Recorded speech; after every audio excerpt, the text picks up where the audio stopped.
Tennis is more widely played than ever before. Lawn tennis is the correct name for the game, for although nowadays it's played on a variety of surfaces, it was originally played only on grass. But we're not going to concern ourselves with the history of the game. We're going to see, in practical terms, just what there is in it for you. Not everyone is fortunate enough to have a tennis court at school, but for those who would really like to learn to play, arrangements can frequently be made for the use of a court in the district.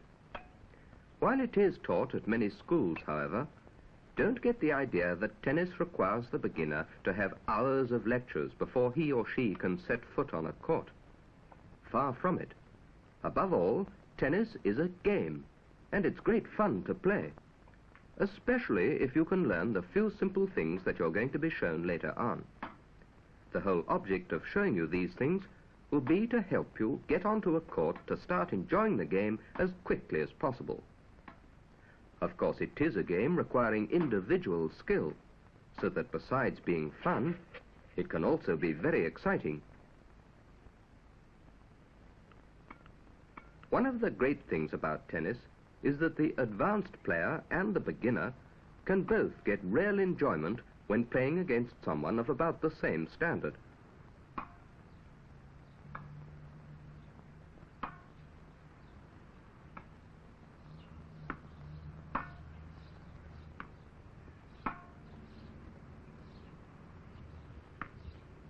In a really close match, to play well gives one a satisfying sense of achievement.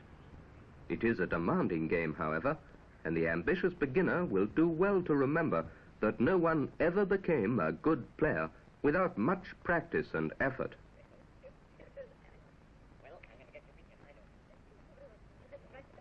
One of the first essentials for playing well is physical fitness. But playing tennis does in itself help to promote this.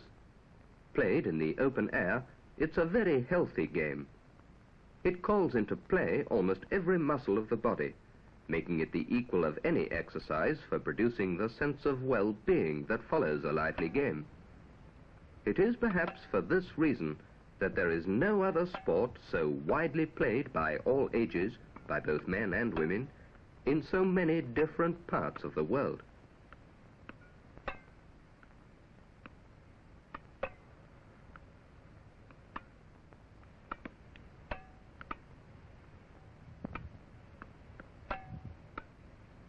The rules of tennis are quite simple, and to hit the ball over the net with the racket head isn't difficult if you go about it the right way. But to apply whatever skill you acquire does call for a lot of concentration. Lawn tennis today is far removed from the genteel pastime it used to be. There's nothing soft about playing tennis. It's a vigorous sport, which, as you improve, can call for a combination of speed, strength, and stamina that makes it every bit as strenuous as any other game. Once you've learned to play, you'll have the chance of joining one of the many local tennis clubs. For some of the advantages, listen to one of the world's leading players, Ken Rosewall. Tennis is such a great game that you can have a lot of fun out of trying to play well, and also the social atmosphere of tennis is wonderful because you have the opportunity of meeting so many wonderful people, not only in my situation of travelling around the world playing tennis, but even playing in local competition tennis in the area or the city or the town, wherever you may live. You have the opportunity of meeting so many people. Before you feel ready to join a club, you can make full use of the many public courts in the parks and playing fields throughout the country. These you can hire by the hour for a small charge, and they're ideal for beginners, as no one is going to mind in the least about your standard of play, even if you've never been on a court before in your life. Most public courts are well looked after and provide an opportunity for playing during the holidays, at weekends, and in the evenings. In fact, usually, the more they're used, the better they're maintained. Later on, when you take a job, you're likely to have further opportunities for play. Not everyone can be selected as a member of a company's football team or cricket 11, but if you want to be part of things and not a mere spectator, lawn tennis provides the answer. Many organizations have sports clubs in ideal surroundings, and if you can play, you'll be welcome as a member.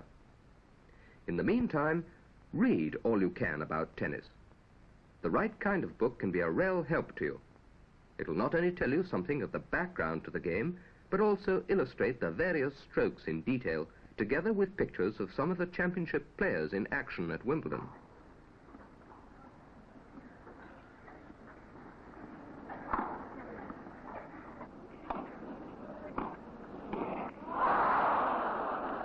Only the world's best players reach the center court. But it's a mistake to think that learning something about the game is only for the talented enthusiast who hopes to become a Wimbledon championship player. Even for the beginner, there are two very good reasons for learning to play the right way. First, it's essential to lay a good foundation for further improvement. And second, it's the quickest way to start experiencing the fun of the game. So the beginner should be patient when faults are corrected. If things feel a little awkward at first, don't let it put you off playing. Eventually, you can develop an individual style, as have some of the unorthodox players seen at Wimbledon every year. But remember, they all learned the basic strokes in the usual way first.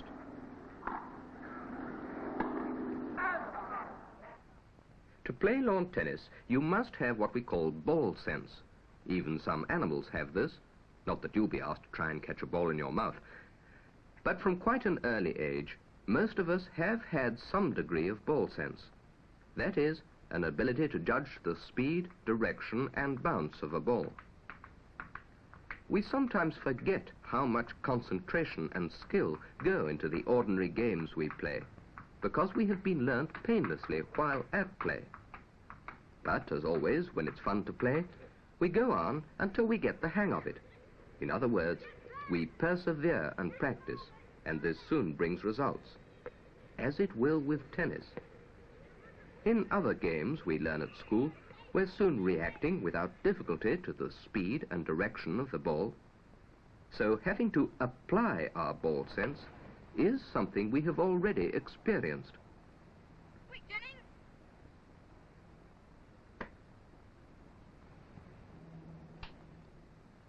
When it comes to tennis, the more highly developed your ball sense, the more readily you'll take to the game.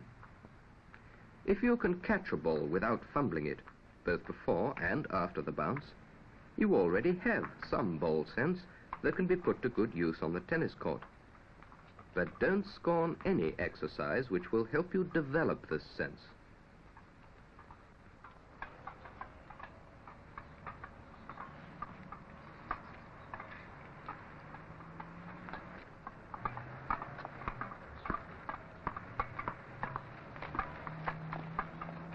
From the more simple exercises, you can think up harder ways of improving your judgment and of strengthening your grip and control of the racket head. All such activity brings nearer the time when you're able to apply your ball sense automatically, the first step towards getting the most fun out of the game, which is when you start to play competitively.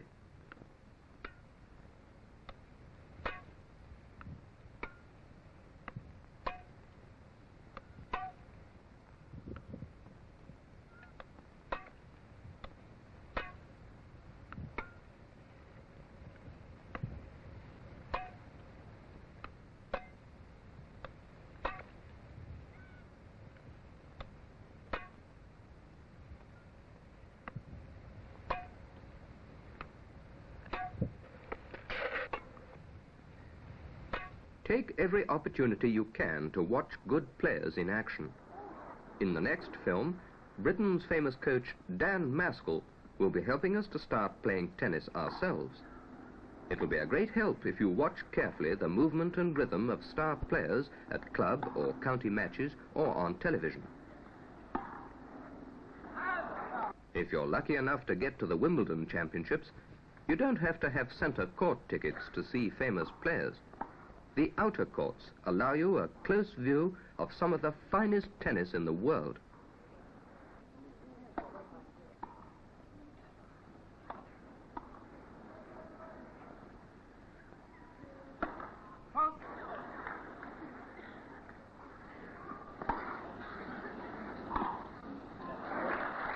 But there are other events besides the Wimbledon Championships at which international stars of tennis can be seen. You may never be able to play as brilliantly, but don't miss the chance of seeing first-class tennis whenever it comes your way. It will give you an idea of how exciting can be the sport which you're soon going to learn to play.